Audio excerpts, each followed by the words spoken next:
Clyde Chestnut Barrow was born in 1909 into a poor farming family in the town of Tellico in Ellis County, Texas. He was the fifth of 7 children of Henry Basil Barrow and Cummy Talitha Walker. The family moved to Dallas in the early 1920s as part of a wider migration pattern from rural areas to the city, where many settled in the urban slum of West Dallas. The Barrows spent their first months in West Dallas living under their wagon until they got enough money to buy a tent. Barrow was first arrested in late 1926, at age 17, after running when police confronted him over a rental car that he had failed to return on time.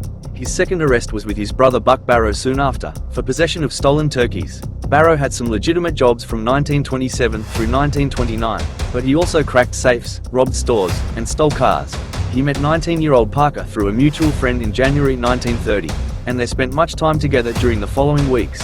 Their romance was interrupted when Barrow was arrested by Dallas County Sheriff's Deputy Bert Wisnan, and convicted of auto theft. He escaped from the McLennan County Jail in Waco, Texas, on March 11, 1930, using a gun Parker smuggled into the jail.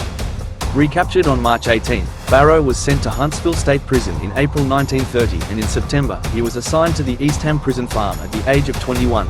He was sexually assaulted while in prison, and he retaliated by attacking and killing his tormentor with a pipe, crushing his skull. This was his first murder. Another inmate who was already serving a life sentence claimed responsibility. To avoid hard labor in the fields, Barrow purposely had 2 of his toes amputated in late January 1932, either by another inmate or by himself. Because of this, he walked with a limp for the rest of his life. However, without his knowledge, Barrow's mother had already successfully petitioned for his release, and he was set free 6 days after his intentional injury. He was paroled from East Ham on February 2, 1932, now a hardened and bitter criminal. His sister Marie said, "Something awful sure must have happened to him in prison because he wasn't the same person when he got out." Fellow inmate Ralph Fultz said that he watched Clyde change from a schoolboy to a rattlesnake. In his post-East Ham career, Barrow robbed grocery stores and gas stations at a rate far outpacing the 10 or so bank robberies attributed to him and the Barrow gang. His favorite weapon was the M1918 Browning automatic rifle, bar. According to John Neal Phillips, Barrow's goal in life was not to gain fame or fortune from robbing banks, but to seek revenge against the Texas prison system for the abuses that he had sustained while serving time. The injuries slowed him down physically, making it harder to outrun law enforcement and limiting his mobility during his many robberies.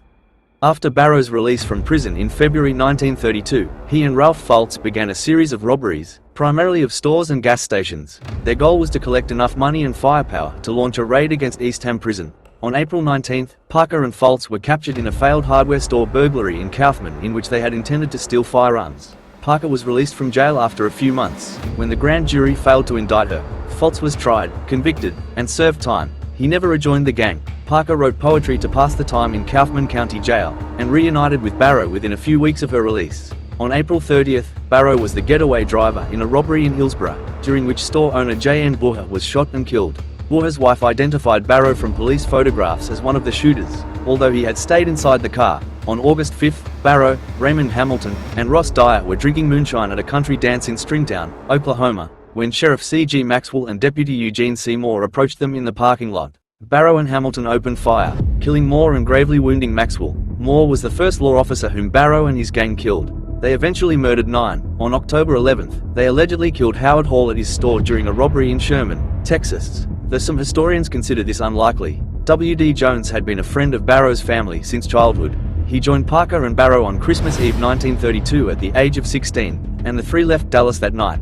The next day, Christmas Day 1932, Jones and Barrow murdered Doyle Johnson, a young family man, while stealing his car in Temple. Barrow killed Tarrant County Deputy Malcolm Davis on January 6, 1933, when he, Parker, and Jones wandered into a police trap set for another criminal. The gang had murdered 5 people since April.